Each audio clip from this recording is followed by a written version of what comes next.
उस समय बताओ भिन्न भिन्न ज्ञान रहता है क्या? अच्छा, ये जो भिन्न भिन्न लोग दिख रहे, एक हो जाते कि नहीं?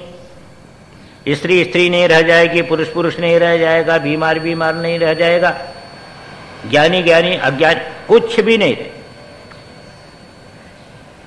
एक होगा।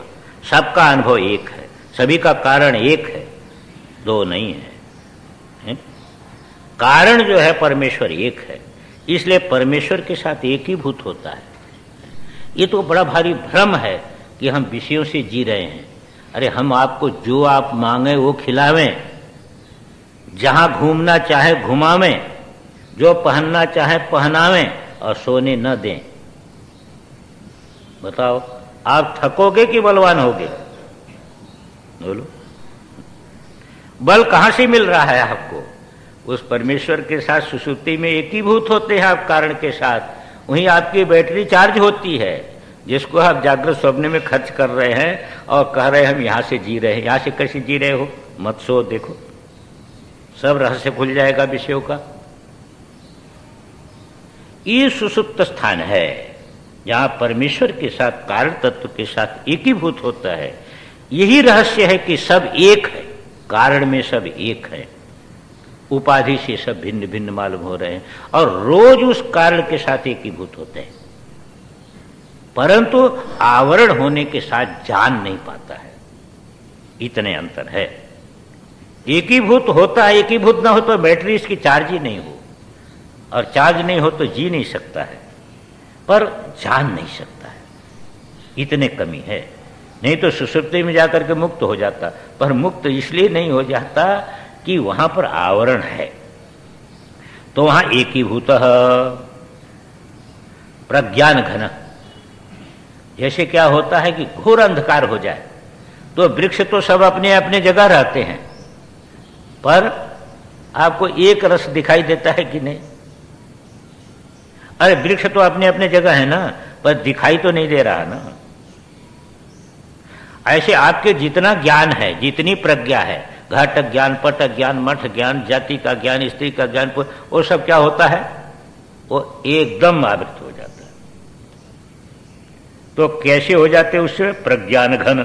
आपकी जो बुद्धि है वो घनीभूत हो जाती है, इसलिए पृथक पृथक नहीं दिखाई देती है। ऐसा हो करके आनंदमय। उस समय कोई विषय नहीं रहता है, पर आप उठ के क्यों कहते हैं सुख से सोया?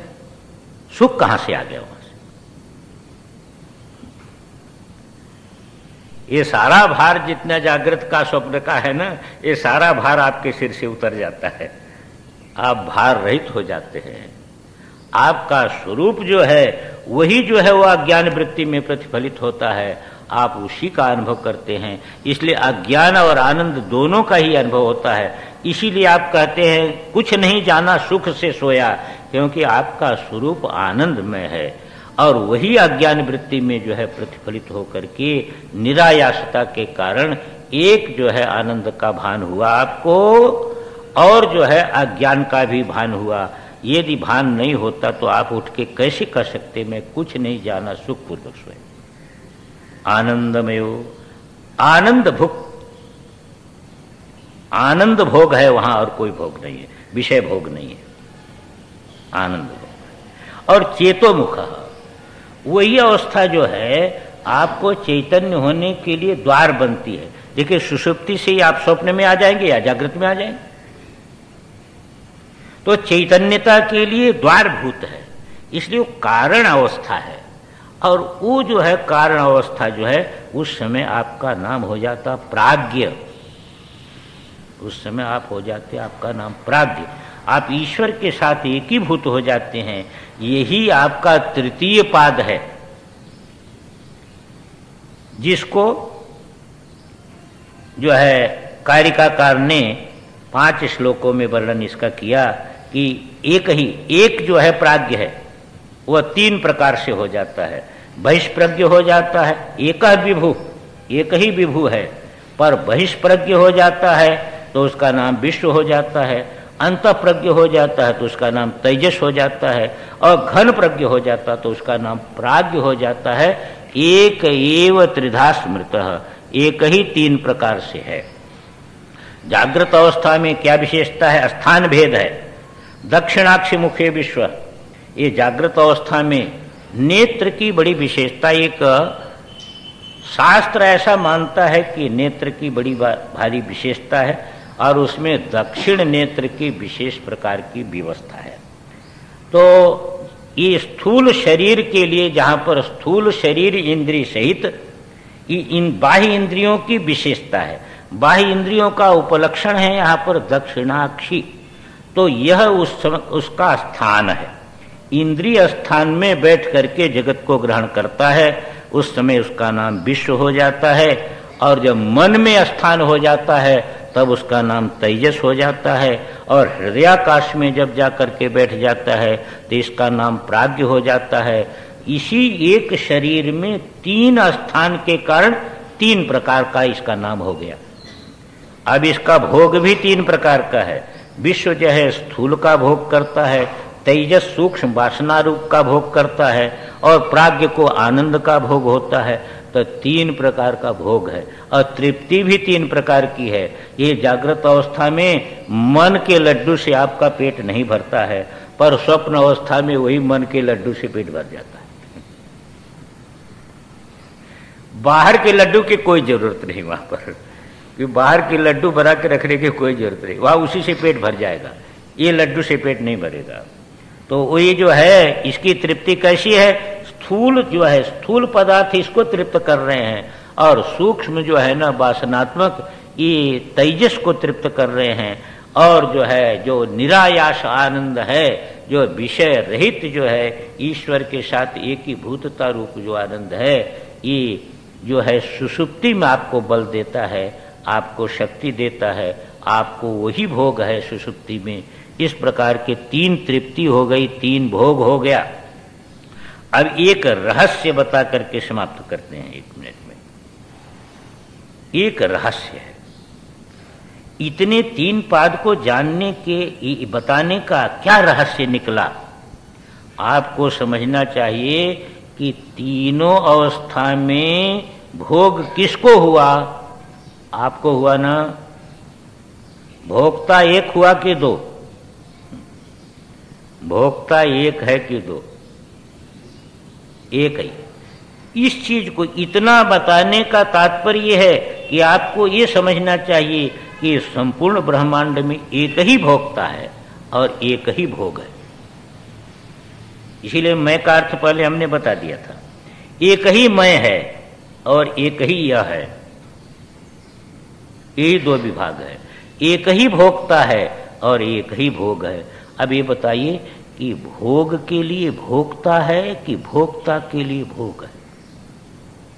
आपके लिए भोग हैं कि भोग के लिए आप हैं? बड़ी कठिन समस्या है।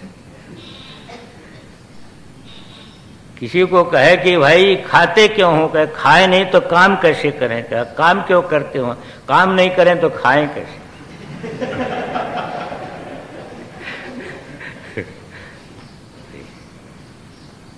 भोक्ता चेतन है, भोग जड़ है। बताइए, जड़ का तो अस्तित्व ही नहीं है आपके बिना। आजकल बड़ी भारी समस्या है। देखिए, मन को बल आपका है, पर किसी बालक से पूछता हूं मन तुम्हारा मालिक है कि नौकर? तो कहता मालिक है। जीता किससे है? आपसे जीता है। शासन किस पर कर रहा है? आप पर शासन कर रहा है। आप भोक्ता हैं और भोग के पीछे दौड़ रहे हैं। क्यों दौड़ रहे हैं? आप अपने को जान नहीं रहे। भोग तो सारा आपके लिए है। अब अपने स्वरूप में प्रतिष्ठित हो जाए तो भोग आपके पीछे पीछे चक्कर करे। पर जो है व्यक्ति इधर तो माता पिता के सामने अहंकार करता है और भोग उसको दौड़ाए चले जा रहे, वहां उसका अहंकार कहां चला जाता है? एक ही भोग है, सारा विश्व एक भोग है और एक ही भोगता है। जो इस रहस्य को जान लेता है उसको कोई भोग नहीं पकड़ सकता है। वो खाते पीते उठते बैठते कोई भी भोग उसको पकड़ ही नहीं सकता है, क्योंकि जो जिसका विषय होता है वह उसको बांध नहीं सकता है। अपने में भोगता रहेगा तो भोग तो उसके आधार पर जी रहा है, इदम आपके आधार पर जी रहा है, तो इदम आपको कभी भी कलंकित नहीं कर सकेगा। पर जब हम अपने महत्व को भूल जाते हैं, जब अपने महत्व को भूल करके इदम के पीछे दौड़ते हैं, तो सारी समस्याएं उत्पन्न हो जाती हैं। इसको हम कल थोड़े में कह करके आगे का प्रसंग ले आएंगे, क्योंकि हमको 5 दिन में पूरा भी तो करना है। बोलो सच्चिदानंद भगवान की जय। ओम पूर्णमदः पूर्णमिदं पूर्णात् पूर्णमुदच्यते पूर्णस्य पूर्णमादाय पूर्णमेवावशिष्यते। ओम शांति शांति शांति। पूर्णात् पूर्णमुदच्यते पूर्णस्य पूर्णमादाय पूर्णमेवावशिष्यते। ओम शांति शांति शांति। ओम भद्रं कर्णेभिः शृणुयाम देवा भद्रं पश्येमाक्षभिर्यजत्राः स्थिरैरङ्गैस्तुष्ट्वाङ्मुषस्तनूभिर्व्यसेम देव हितं यदायुः। स्वस्ति न इन्द्रो वृद्धश्रवाः स्वस्ति नः पूषा विश्ववेदाः स्वस्ति नस्तार्क्ष्यो अरिष्टनेमिः स्वस्ति नो बृहस्पतिर्दधातु। ओम शांति शांति शांति। ओम भद्रं नो अपि वातयमनः। ओम शांति शांति शांति। ओम प्रज्ञानाशुप्रतानैस्थिरचरनिकरव्यापिर्व्यापि लोकान् भुक्त्वा भोगांस्थविष्ठान् पुनरपि धिषणोद्भासितान् कामजन्यान् पीत्वा सर्वान् विशेषान् स्वपिति मधुरभुं मायया भोजयन्नो माया संख्यातुरीयं परममृतमजं ब्रह्म यत्तन्नतोऽस्मि। तस्यैदिशे सततमञ्जलिरेष पुष्पैः प्रक्षिप्यते रसभरैर्मधुरद्विरेफैः। जागर्ति यत्र भगवान् गुरुचक्रवर्ती जागर्ति यत्र भगवान् गुरुचक्रवर्ती। विश्वोदयप्रलयनाटकसूत्रधारः विश्वोदयप्रलयनाटकसूत्रधारः। प्रसंग चल रहा है कि जो संपूर्ण विश्व को सत्ता देने वाला परब्रह्म है, जो निर्गुण निराकार है, जिसको प्रणव के द्वारा ओम के द्वारा लक्षित किया जाता है, ओम जिसका नाम है, ओम इस सभी शब्दों का आधारभूत जो मंत्र है, इस मंत्र की साधना के द्वारा जहाँ तक हम पहुँच सकते हैं, वह निर्गुण निराकार जो परब्रह्म, वही आपका स्वरूप है। अयम आत्मा ब्रह्म। परंतु प्रश्न यहाँ पर है कि हमने तो कह दिया कि वही आपका स्वरूप है, पर मैं का अर्थ जब तक आपके अंदर निर्धारण नहीं होगा, तब तक उस स्वरूप की अनुभूति नहीं हो। तो आत्मा निर्विशेष होने पर भी उसमें 4 पाद की कल्पना की गई और 3 पाद साधन रूप बताए गए आपको, और 4th पाद वो है कि जहां आपके मैं के अर्थ को पहुंचाना है। साधन रूप जो 3 पाद बताए गए, उसमें एक पाद ये है कि जागृत अवस्था में आप अपने जिस स्वरूप का अनुभव कर रहे हैं,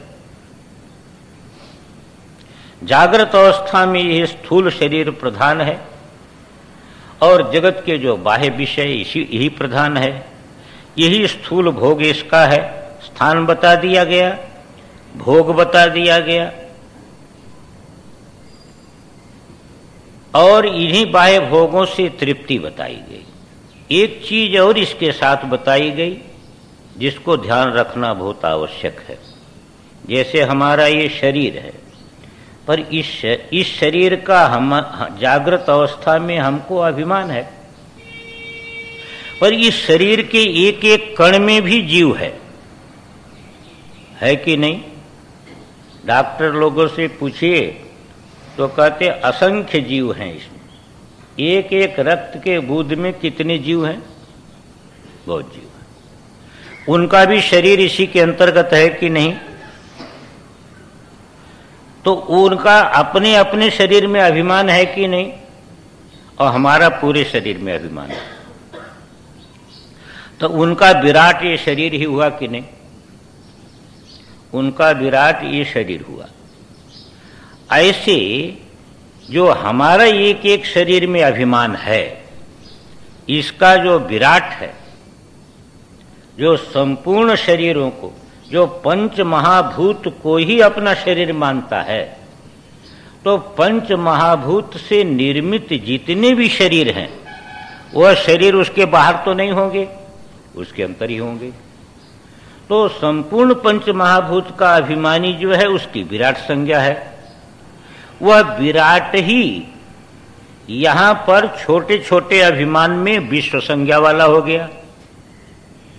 तो आपकी विश्व संज्ञा हुई जागृत अवस्था को लेकर के, ऐसे नहीं है, जागृत अवस्था को लेकर के आपकी विश्व संज्ञा है। और समष्टि में आपकी संज्ञा क्या हो गई? विराट। और विराट विश्व की एकता को लेकर के विचार करना चाहिए। हमेशा विराट विश्व को पृथक करके नहीं विचार है, क्योंकि जैसे आपका स्वरूप इस विश्व से पृथक है, इसी प्रकार विराट से भी पृथक है। तो विराट विश्व की एकता करके। दूसरी चीज ये है कि आज बहुत बड़ी समस्या है। आपको कल बता दिया गया था कि जागृत स्वप्न में आप 19 मुख से जो है आप गृहित कर रहे हैं बाहर से। आपके पास 19 ही मुख हैं, 20 मुख नहीं है। इसी 19 मुख वाला जो शरीर है उसका नाम है सूक्ष्म शरीर। ये करण है, यानी 19 करणों से आप गृहित कर रहे हैं। पंच ज्ञानेन्द्रिय से 5 ज्ञान गृहित कर रहे हैं, पंच कर्मेंद्रिय से 5 कर्म कर रहे हैं, मन से संकल्प कर रहे हैं, चित्त से स्मरण कर रहे हैं, बुद्धि से निश्चय कर रहे हैं, अहंकार से सबके साथ मिल रहे हैं, और 5 प्राण हैं। इन प्राणों के द्वारा जितना ये जो है, जैसे बाहर एक प्राण आ रहा है, अंदर जा रहा है, अपान है, समान है, जितना आप खाते पीते सबको शरीर में पहुंचाने का काम है। कोई कठिन काम करने के लिए व्यान है। एक ही प्राण जो है, उड़ान जो इस शरीर से आपको निकाल करके दूसरे शरीर को प्राप्त करा देता है। इसके सहायक भी बहुत प्राण हैं। देवदत्त है, कृक्कल है, धनंजय है, कोई छींक ले आता है तो कोई जमाई ले आता है, ऐसे ये प्राण हैं। पर 5 उसमें विभाग किए जाए। ये 19 मुख से आज जो हम गृहित कर रहे हैं वही हमारा आहार है। पर आज प्रदूषण का युग आ गया कि नहीं? आज का विज्ञान भी कहता है कि आप श्वास ठीक नहीं ले पा रहे हैं क्योंकि वायु में प्रदूषण हो गया। तो आपके प्राणों को ठीक आहार मिल रहा है क्या?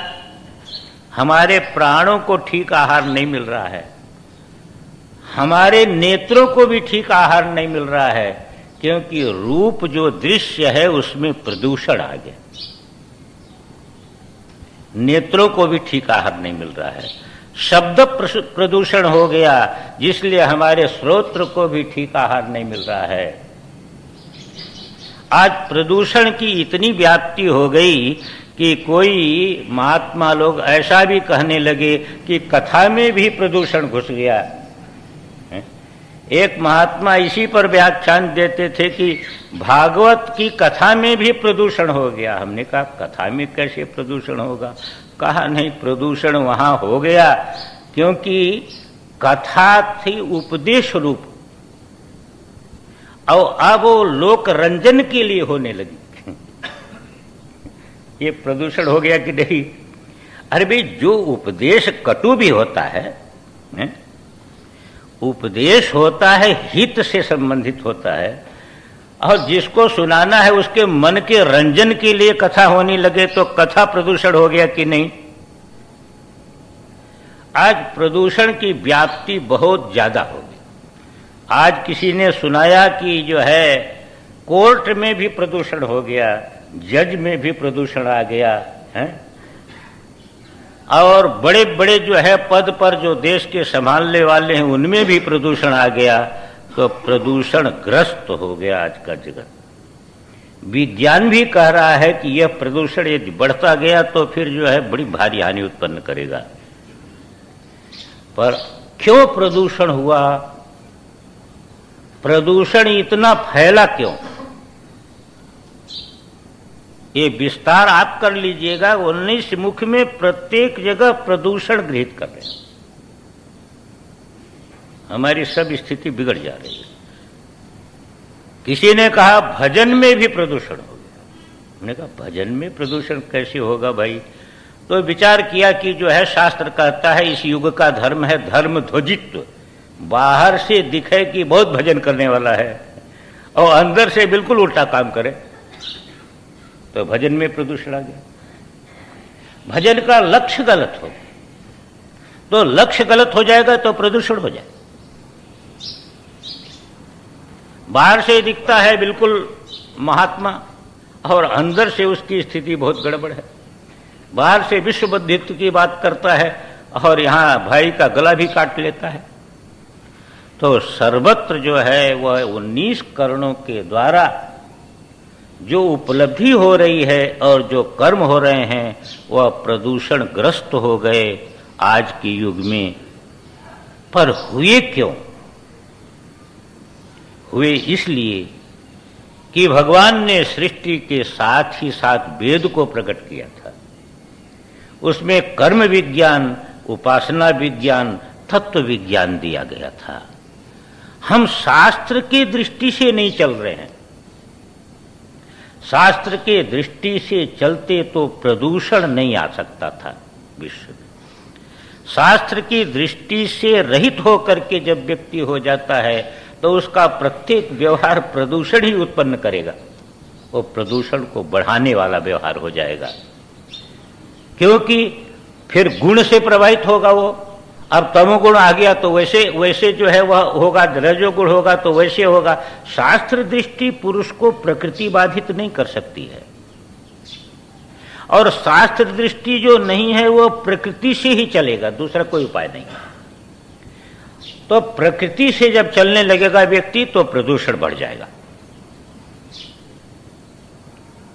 तो प्रदूषण बढ़ने का हेतु ये है कि शास्त्र दृष्टि हमारी चली गई, शास्त्र के अनुसार व्यवहार चला गया। जबकि गीता हम पढ़ते हैं और भगवान कहते हैं तस्मात् शास्त्रम प्रमाणम ते कार्य कार्य व्यवस्थित। तुमको क्या करना है क्या नहीं करना है इसमें तुम्हारा मन प्रमाण नहीं है, ये लोक प्रमाण नहीं है, शास्त्र प्रमाण है। दूसरा कोई प्रमाण नहीं हो सकता है। ये हो गया दोष। अब आप कहेंगे कि फिर इस प्रदूषण से बचे कैसे? तो दो जगह प्रदूषण नहीं है। परमेश्वर में प्रदूषण का कोई संबंध नहीं है और आपके स्वरूप में प्रदूषण का कोई संबंध नहीं है। कितना भी प्रदूषण पर्दे पर दिखे तो पर्दे में प्रदूषण का कोई संबंध नहीं बनेगा। कितने भी चित्र दर्पण में दिखे तो दर्पण में कोई प्रदूषण का संबंध नहीं बनेगा। तो न परमेश्वर रूपी जो आधारभूत पर्दा है उसमें किसी प्रदूषण का संबंध है और न आपका जो तुरीय स्वरूप है उस पर किसी प्रदूषण का संबंध है। आपका प्रदूषण जागृत स्वप्न सुषुप्ति तक है, इसके आगे प्रदूषण का कोई संबंध नहीं बनता है। इसीलिए शास्त्र आपको ऐसी जगह बैठाना चाहता है, आपके मैं को ऐसे जगह प्रतिष्ठित करना चाहता है जहां पर प्रदूषण का कोई संबंध नहीं है। परमेश्वर को पकड़ करके ही आप अपने को प्रदूषण से बचा सकते हैं, या स्वरूप में प्रतिष्ठित होकर के ही आप अपने को प्रदूषण से बचा सकते हैं। बाकी कोई आज के युग में प्रदूषण से बचने का उपाय आपके पास तो नहीं है। आप नहीं रोक सकते इस प्रदूषण को, ये उपाय है। इसीलिए शास्त्र का जो आप सुन रहे हैं, इसका आपके जीवन के लिए बहुत बड़ा महत्व है। और इसको जब अपनी बात मान करके आप सुनेंगे तभी ये बात समझ में आएगी। जैसे आप कहीं पहुंचे, गुरुजी किसी कमरे में रहते हैं और आप बाहर गए तो अंदर आपके विषय में चर्चा हो रही है, तो आपके कान कैसे खड़े हो जाते हैं, आपका मन कैसा एकाग्र हो जाता है, बोलिए। बड़े धीरे धीरे शब्द सुनाई दे रहे हैं, पर आपकी बुद्धि जोड़ करके एक वाक्य बना लेती है उसका। इतनी सावधानी आप में आ जाए तो ये पता लगे कि मेरी चर्चा हो रही है, तो आप सावधान हो जाएंगे।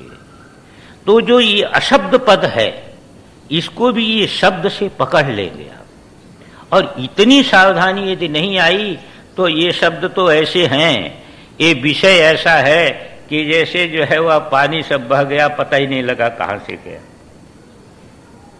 कुछ हाथ में नहीं रहने का है, विषय गहन है। इसमें कोई कथा नहीं कह सकते हैं हम, कोई दृष्टांत नहीं सुना सकते हैं। विषय गहन है, इसको छोड़ नहीं सकते हैं। इसलिए हम प्रयास यही करते हैं, पर आप भी प्रयास करो तब हमारा प्रयास सफल होगा। और आप प्रयास नहीं करेंगे, आप अपने ऊपर कृपा नहीं करेंगे, तो हम कितना भी प्रयास करें तो हमारा प्रयास क्या सफल होगा। तो ये हमने बता दिया था। अब आपको सुषुप्ति तक ले आया था। तो जागृत अवस्था में, जागृत अवस्था का अभिमान करके आपका नाम विश्व हुआ था, और विराट के साथ आपकी एकता थी। स्वप्न अवस्था में के अभिमान को लेकर के आपका नाम तेजस हुआ था, और समष्टि सूक्ष्म शरीर अभिमानी जो हिरण्यगर्भ है, उसके साथ आपकी एकता हुई थी। और सुषुप्ति का अभिमान लेकर के आपकी संज्ञा प्राज्ञ हुई थी। और अव्याकृतात्मा जो ईश्वर है, उस ईश्वर के साथ आपकी एकता हुई थी। इसीलिए सुषुप्ति में आप सभी ईश्वर के साथ एकीभूत हो जाते हैं। दो अवस्थाएं कार्य रूप हैं, स्वप्न की और जागृत की, और सुषुप्ति अवस्था कारण रूपा है। सुषुप्ति में आप कारण रूप के साथ एकीभूत हो जाते हैं, और जागृत स्वप्न में आप कार्य के साथ तादात्म्य करते हैं। इस शरीर के साथ तादात्म्य करते हैं, सूक्ष्म शरीर के साथ तादात्म्य करते हैं।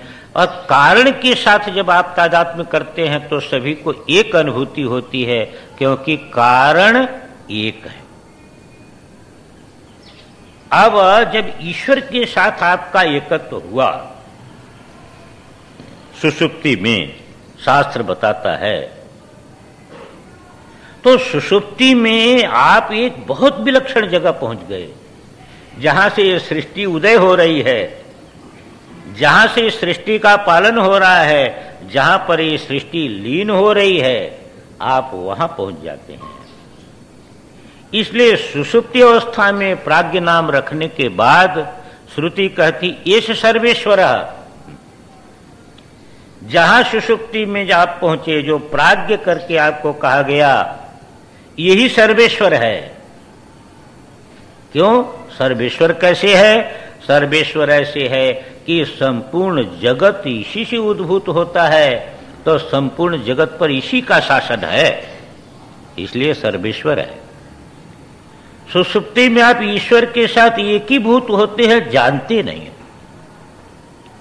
प्रश्न इतने है। और यही सर्वेश्वर एष सर्वज्ञ। देखो, जो शब्दों का प्रयोग होता है वह विलक्षण ढंग से होता है। आपको हमने कहा कि आप देवदत्त हैं, बात ठीक है ना? शरीर को लेकर के कहा देवदत्त हैं। आपको हमने कहा आप देखने वाले हैं, आपकी ज्ञान शक्ति को लेकर के हमने कह दिया देखने वाले हैं, तभी ना। चैतन्य प्रधानता को लेकर के आपको कह दिया दृष्टा हैं, आप देखने वाले हैं। और ये जड़ को लेकर के हमने कह दिया आप देवदत्त हैं, शरीर संबंधित कह दिया। दोनों में देखिए, आप दोनों आप में प्रतीत हो रहा है, पर एक की प्रधानता से एक प्रकार का निर्देश होता है। पहले जब सर्वेश्वर कहा था तो जिसलिए उससे भिन्न जगत नहीं है, इसलिए उस पर शासन करने वाला वही हो गया। अब जब सर्वज्ञ कह दिया गया तो चैतन्य की प्रधानता से उसी को सर्वज्ञ कह दिया गया। जिसको सर्वेश्वर कहा गया उसी को सर्वज्ञ कह दिया गया। सर्वेश्वर कैसे है कि मिट्टी के बिना घड़ा का कोई अस्तित्व नहीं है, हैं? तो मिट्टी जो है वह घड़े का ईश्वर है। और जब सर्वज्ञ कह दिया तो चेतन की प्रधानता को लेकर के कह दिया गया। तो आपका नाम ही सर्वज्ञ है, ईशो अंतर्यामी। आप ही देखो, प्रत्येक बल्ब में विद्युत अनुस्यूत होकर के सबका नियमन कर रही है कि नहीं? या पृथिव्याम तिष्ठन पृथिव्यांतरो यम पृथ्वी न वेद यश पृथ्वी शरीर। बृहदारण्यक में अंतर्यामी ब्राह्मण है, बहुत विस्तृत विचार उसमें है।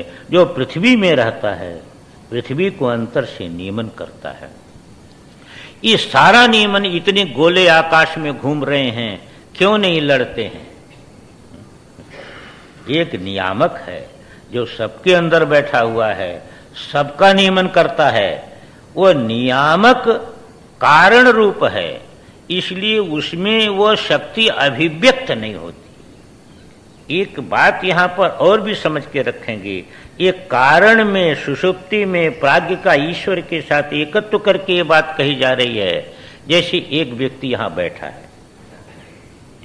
बहुत बड़ा विशेषज्ञ है किसी विषय का, चुपचाप बैठा है, तो उस समय भी विशेषज्ञ है कि नहीं वो? लेकिन आपको कैसे पता लगेगा विशेषज्ञ है? जब बोलेगा तब पता लगेगा ये विशेषज्ञ है। लेकिन जब नहीं बोला तो भी विशेषज्ञ है कि नहीं? ऐसे वही ईश्वर जो अव्यक्त अव्याकृतात्मा है, जब हिरण्यगर्भ रूप से आविर्भूत होता है तो सारा ज्ञान शक्ति उसके प्रकट हो जाती है विश्व में। लेकिन वही जब अव्याकृत रहता है तो भी वो सारी विशेषता उसमें है कि नहीं? अब इसको सर्वज्ञ कह रहे हैं, पर अभी सृष्टि उत्पन्न नहीं हुई। सृष्टि नहीं उत्पन्न हुई फिर भी सर्वज्ञ कैसे कह रहे हैं? सृष्टि उत्पन्न नहीं हुई फिर भी सर्वेश्वर कैसे कह रहे हैं?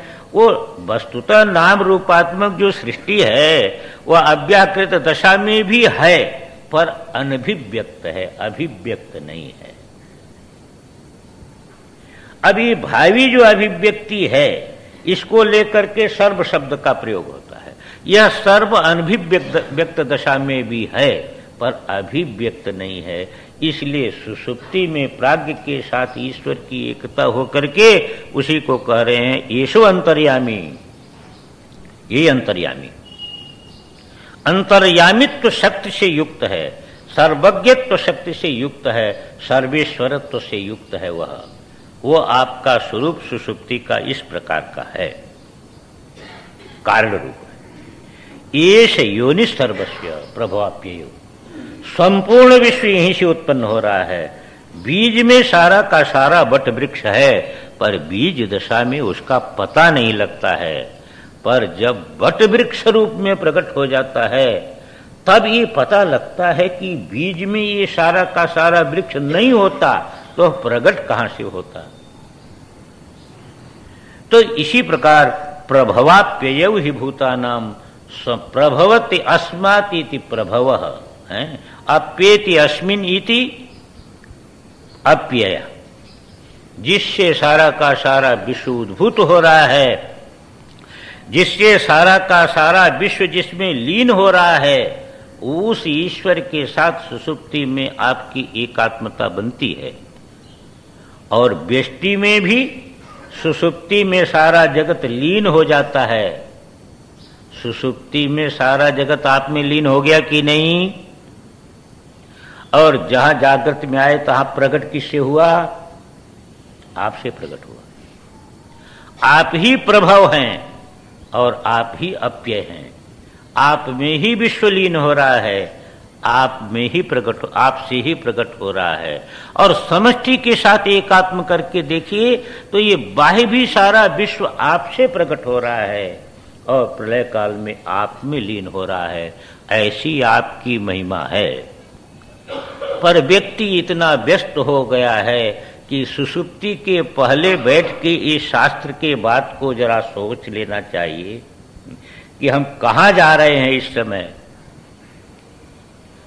और जागृत के जो है जितने अपने व्यापार हैं, कर्म हैं, जो झूठ साच है उसका जरा हिसाब लगा लेना चाहिए है? और उस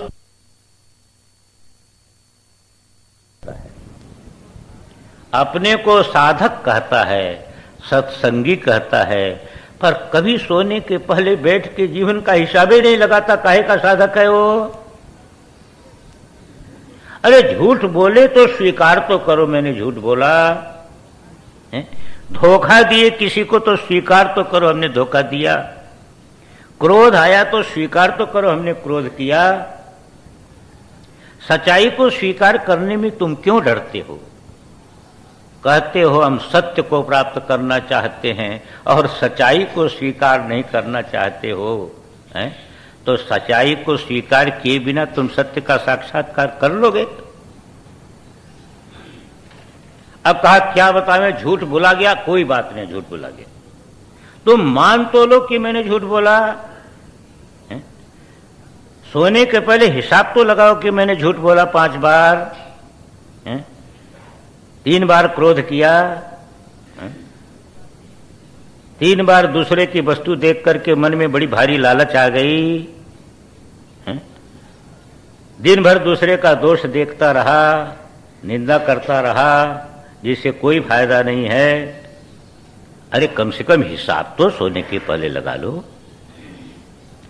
और हिसाब लगा करके तुम अपने को असमर्थ मानते हो, यदि जो है उसको दूर करने को, तो भगवान के चरणों में रख दो। जो कहते हो कि भगवान देखो आपने एक ड्यूटी दिया था, दिन भर ऐसा बीता, यही हमारे पास कमाई है, काम क्रोध लोभ मोह, ये आपके चरणों में अर्पित है। आप ही ऐसा ज्ञान दो, शक्ति दो कि हम आपके बताए मार्ग से चल सकें। अब तो सुषुप्ति में आप में हम लीन होने जा रहे हैं।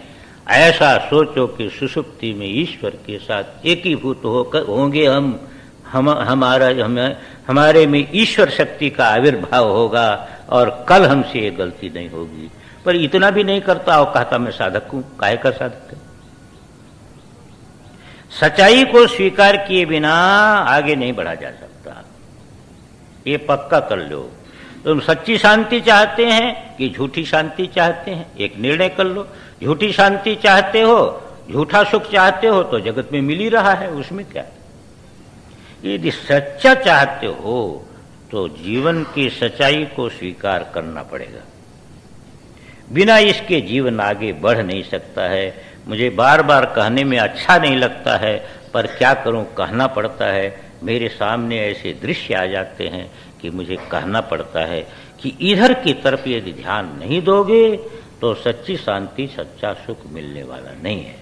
शास्त्र ऐसी जगह आपको ले जा रहा है जहां कोई समस्या नहीं है। पर यदि आप अपने मैं को शरीर में ही रखेंगे, आप अपने मैं को जो है तेजस में ही रखेंगे, प्राज्ञ में ही रखेंगे, तो आप जब वहां पर बैठेंगे ही नहीं तो जितनी भी फजीहत है सहनी पड़ रही है वो सब सहनी पड़ेगी। उसको क्या कर सकते। आप ऐसे गलत जगह बैठ जाइए जहां सब लोग कचरा फेंकते हैं, तो आप में शुद्धि आने वाली नहीं। कैसे आई? हम ऐसे जगह बैठ जाते हैं कि जहां पर जो है प्रतिक्षण विकार उत्पन्न हो रहा है, प्रतिक्षण जो नाश की तरफ चल रहा है, जो मृत्यु के मुख में पड़ा हुआ है, ऐसे शरीर में बैठ करके आप अपने अमृतत्व का अनुभव कर सकते हैं? कैसे अमृतत्व का अनुभव करेंगे? आपका मैं तुरीय में प्रतिष्ठित होना चाहिए। अब सृष्टि के विषय में थोड़ी बात है कि अब क्योंकि आप ईश्वर हो गए, जब ईश्वर हो गए, प्राग सुषुप्ति में ईश्वर भाव को प्राप्त हुए, तो सृष्टि तो आपसे ही हुई। अब सृष्टि के विषय में बहुत विवाद है, विभिन्न दार्शनिकों में भिन्न भिन्न प्रकार का विवाद है। कोई कहते हैं कि प्रभव सर्वभावानां सतामिति विनिश्चयः सर्वं जनयति प्राणश्चेतुंशून् पुरुष पृथक। कहते ये जितने भाव दिखाई दे रहे हैं नाम रूपात्मक जगत, ये प्रलय में भी है, उत्पत्ति के पहले भी है, पर अनभिव्यक्त है, अभिव्यक्त नहीं है। बट का वृक्ष बीज में भी है, पर बीज में आप चर्म चक्षु से नहीं देख सकते हैं, ज्ञान चक्षु से आप देख सकते हैं। ऐसे ये नाम रूपात्मक सारा के सारे जगत को आप सुषुप्ति में भी देख सकते हैं, पर ज्ञान चक्षु से ही देख सकते हैं कि यदि नहीं होता तो जागृत होने पर प्रकट कहां से होता।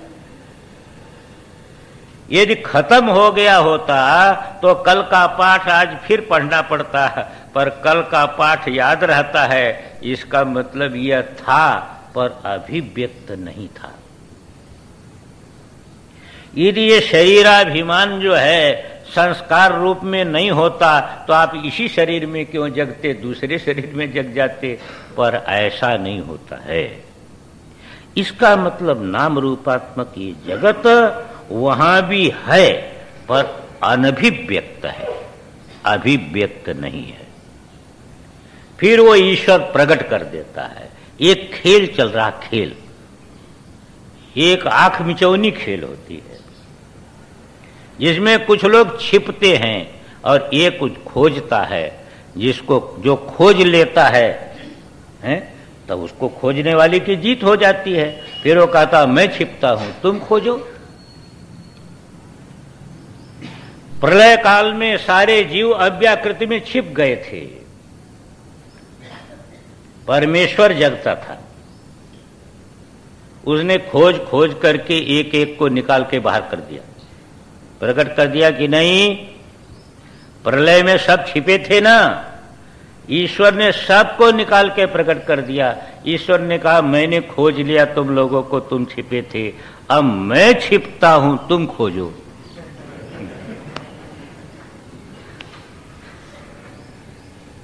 अब देखो, अब खोज लो तो जीत है और नहीं खोज पाए तो हार है।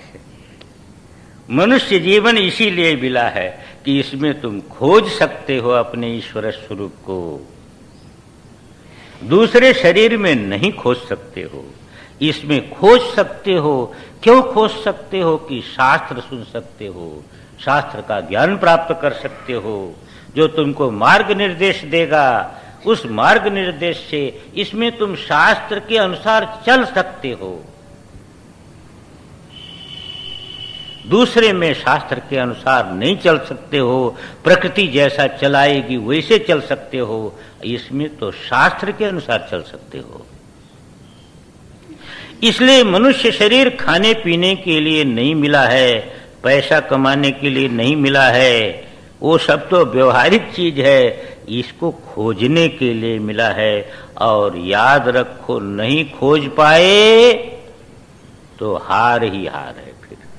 फिर पता नहीं पशु बन जाओ तो खोजने का साधन भी खत्म हो। इसलिए बहुत महत्वपूर्ण ये विषय है। तो कहते ऐसा जो ईश्वर है, वो ईश्वर से जो सृष्टि होती है वह दो प्रकार की सृष्टि होती है। दो प्रकार की सृष्टि होती है। आत्मनः आकाश संभूता, आकाशात वायु, वायु अग्नि, अग्निरापः, अद्वय पृथ्वी, पृथ्वी पृथिव्याम औषधि वनस्पतिय, ये पंचभूतात्मक सारा का सारा जगत बनता है, ये कार्यकरण संघात बनता है।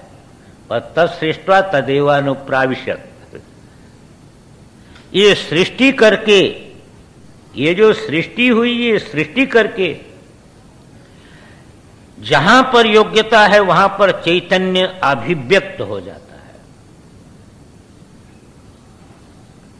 देखो विद्युत में, तार में भी विद्युत है पर वहां अभिव्यक्ति नहीं है, पर बल्ब में प्रकाश अभिव्यक्त हो गया।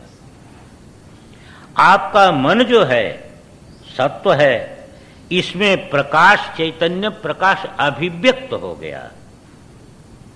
जहां जहां प्रकाश की अभिव्यक्ति है उसको हम जगत में चेतन कहते हैं, और जहां प्रकाश की अभिव्यक्ति नहीं है उसको जड़ कहते हैं। पर ये जड़ चेतन विभाग, ये चैतन्य अभिव्यक्ति अनभिव्यक्ति को लेकर के है।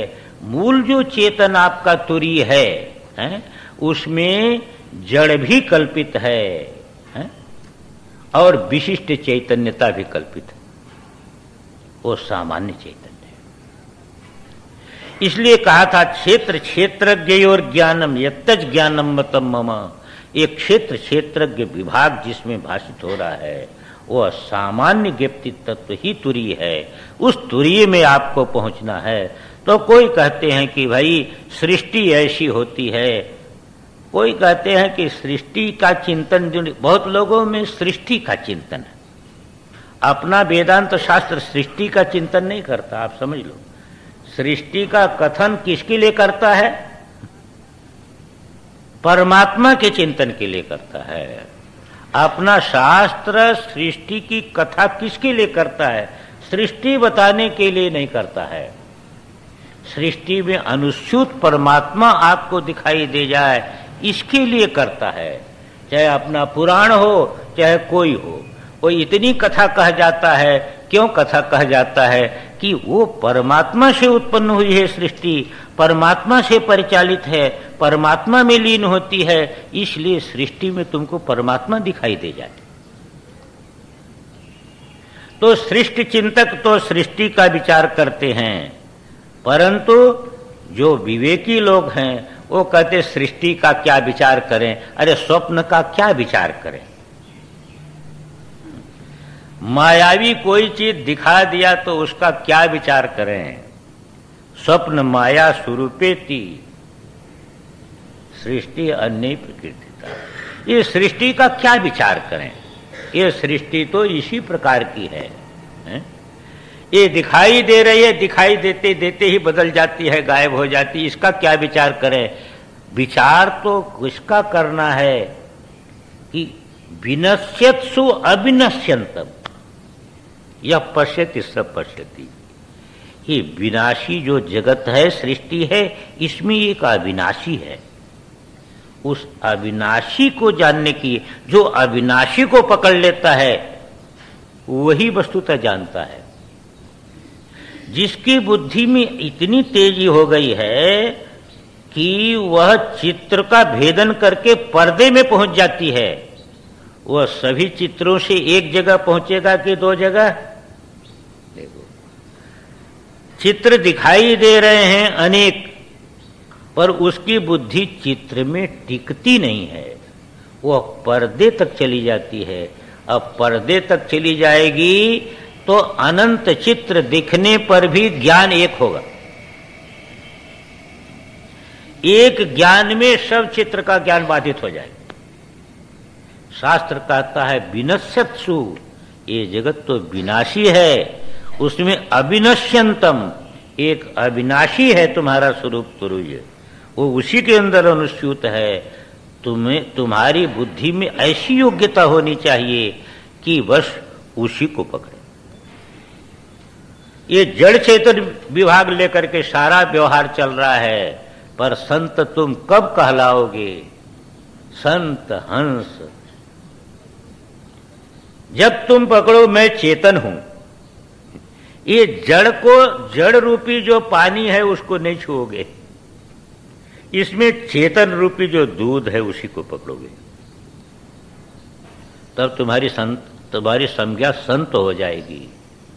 व्यवहार में जब तुम गुणग्राही हो जाओगे तब तुम्हारी संज्ञा संत हो जाएगी। दोष रूपी पानी को तुम्हारी चोच ग्रहण नहीं करेगी, उससे उदासीन हो जाएगी, उससे उसकी उपेक्षा कर देगी। तब हमारा जीवन संत जीवन हो जाएगा।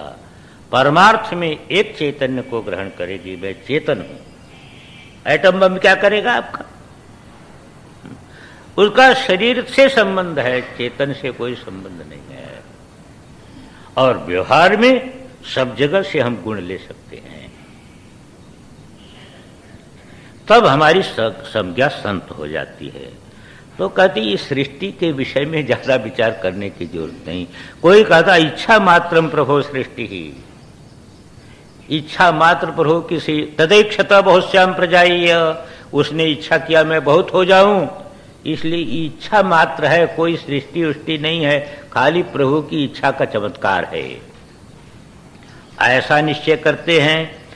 कोई कहते हैं ईश्वर कुछ नहीं करता है, ये सब काम काल भगवान का है।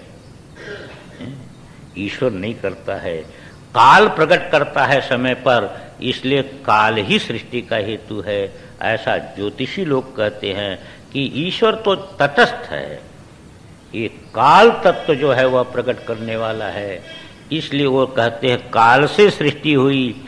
कोई कहते हैं सृष्टि नहीं करता तो जीवों को भोग कहां से मिलता, इसलिए भगवान को भिन्न भिन्न प्रकार का शब्द स्पर्श रूप रस गंध देखने की इच्छा हुई तो तमाम शरीर बना लिया, बना करके खेल रहा है वो, तो उसको भोग की, उसको देखने की इच्छा हुई। कोई कहा खेलने की इच्छा हुई, उसको क्या देखने की इच्छा होगी, वो तो नित्य तृप्त है, उसको खेलने की इच्छा हुई।